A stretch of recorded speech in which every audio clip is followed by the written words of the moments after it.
Las cosas tienen sus dilemas y dudas existenciales. Los hombres y las mujeres que lo pensaron antes y mejor.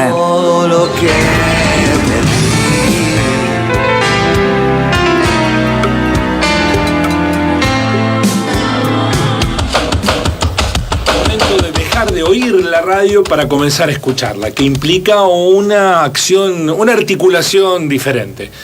Escucharla y tenerla de fondo, como muchas radios que están de fondo ahí, da vuelta perdida. Ahora hay que dejar todo y escucharlo porque es el momento de las ideas, las reflexiones. Recibimos en la mañana a Santiago Polop. Hola Santi, buen día, ¿cómo va? Muy bien. ¿Todo bien? Muy bien, por suerte. Bueno, me decía que es una línea argumental que continúa lo que acabamos de escuchar con el economista español. Continúa, me parece, bueno, se lo dejo a criterio en todo caso de los oyentes, pero yo agarré, creo que la última parte de la entrevista que le estabas haciendo y me parece que se puede acoplar bastante bien a... Bueno, el tema es la hipótesis neofeudal. Sí.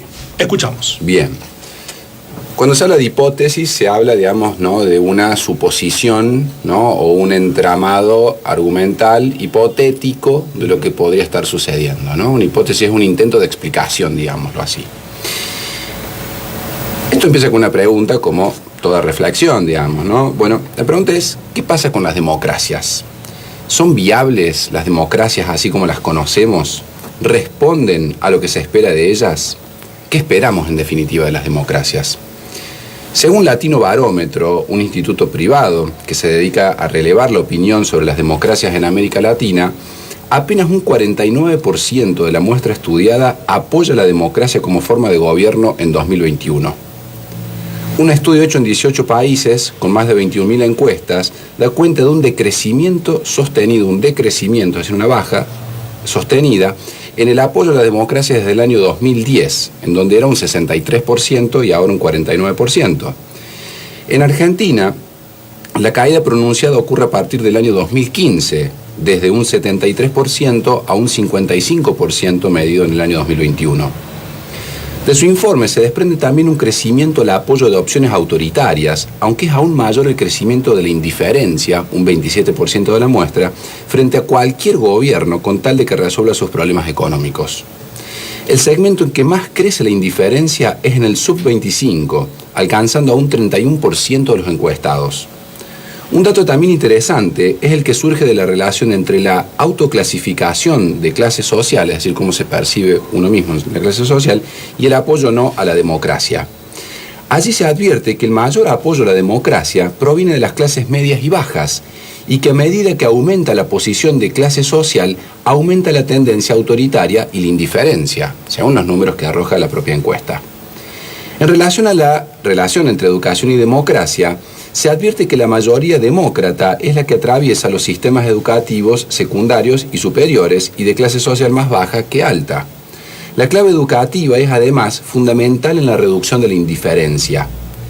Como corolario, se puede agregar que el 70% de los encuestados están insatisfechos con la democracia y el 73% cree que se gobierna para los poderosos. Hasta aquí los datos. ¿Qué podemos intentar hacer con esto? ¿Qué es lo que hace también Latino Barómetro con esto? Porque hay algo que hace esta organización que creo que hay que discutirle. Este instituto, un instituto, insisto, privado, concluye que estos datos deberían servir como un aviso a los gobernantes, dice, y lo pongo entre comillas. ¿Dónde está el problema de este señalamiento? Podremos sugerir que en el informe se trata de la democracia apenas como una herramienta, como un medio para ciertos fines, seleccionar un gobierno, ¿no?, o apaciguar ciertos conflictos, o la democracia es tratada como una forma en la cual un sujeto simplemente elige individualmente en un cierto mercado político. Es decir, para mí, el problema es de origen en la definición de democracia que hay en ese informe.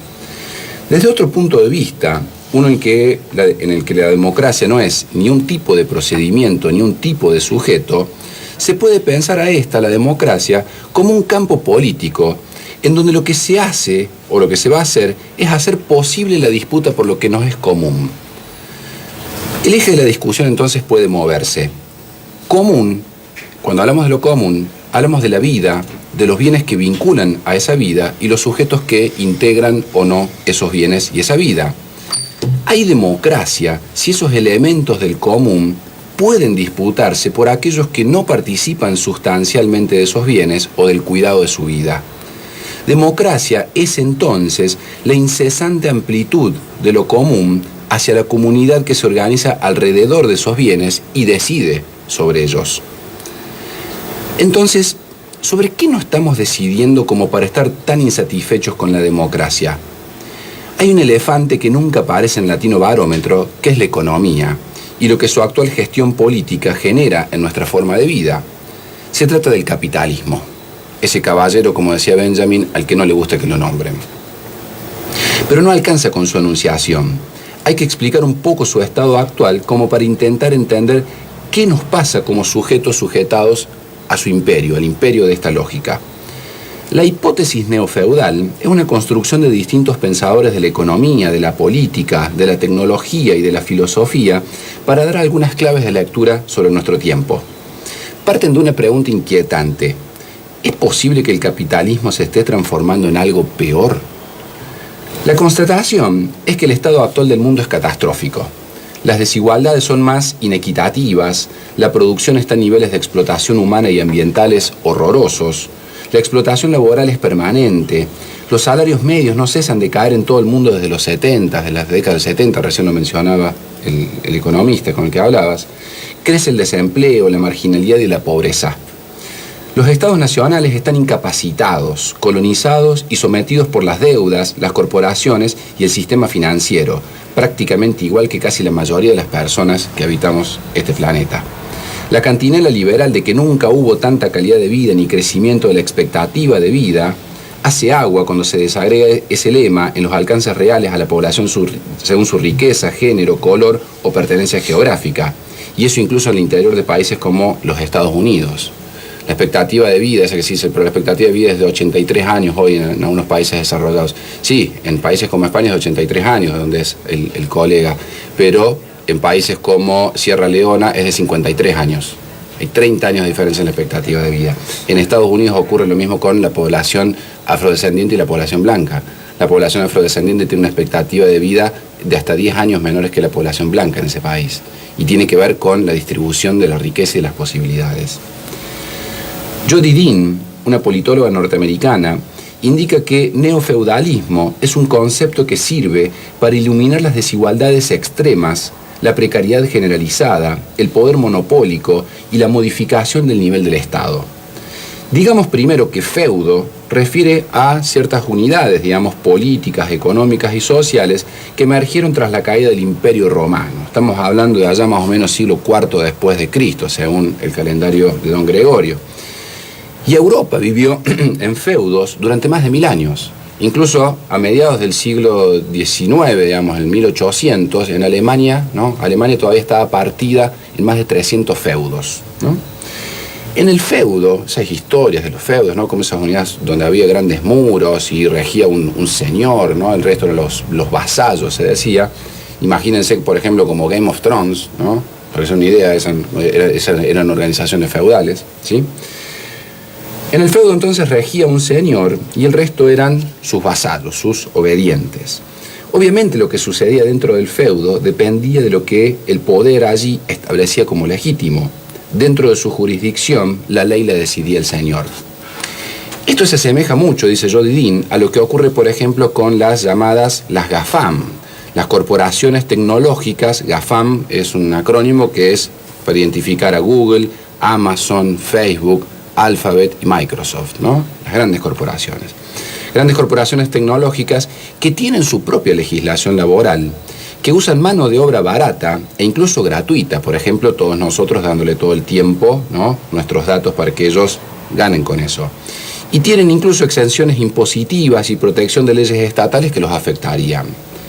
Esta lógica se desarrolló y creció al amparo de las llamadas políticas neoliberales, orientadas a eludir la autoridad de los gobiernos nacionales, a establecer la libre competición de los monopolios contra las pymes, a disciplinar a gobiernos con la deuda y la amenaza de emigrar, y en definitiva a lograr inmunizarse contra los controles que las democracias pueden ejercer sobre los actores económicos. Es lo que Albena Asmanova llama capitalismo de precariedad. en donde los estados intervienen para premiar a los monopolios y en donde esas estructuras neofeudales dependen de circuitos de vigilancia, de coerción y de violencia hacia adentro y hacia afuera con otros neofeudos. Corporaciones con su propia policía, o barrios, podemos pensar, con su propia policía, con vigilancia permanente sobre la productividad, sobre lo que allí se hace, sobre la vida de los obreros, de los habitantes o de los que están afuera, viendo qué hace el extranjero. Con coerción ejercida ante la falta de productividad, ante los logros que se propone esa empresa o ese ámbito territorial, coerción sobre las metas, sobre los tiempos. Son nuevas estructuras socioeconómicas que se alzan en 4 pilares, dice Dean. El primero es la soberanía parcelada, le llama ella, que es esta idea de tener legislaciones o legitimidades según el poder, digamos, en cuestión, ¿no? En segundo lugar está el ascenso de nuevos señores y de nuevos campesinos. Los nuevos señores, por supuesto, son esos dueños multimillonarios de las plataformas, por ejemplo, Elon Musk, ¿no? Etcétera. Bueno, se me fue el nombre del propio Bill Gates. Mark Zuckerberg. Mark Zuckerberg, muchas gracias, ¿no? Que al tiempo que explotan a su fuerza laboral, porque la explotan a su fuerza laboral, eso es lo que muchas veces no se dice, cuánto trabajan, quienes trabajan en sus empresas, ¿no? Roban y venden los datos de los usuarios, de todos nosotros, para negociar con los estados, con bancos, con la industria militar o con los medios de comunicación.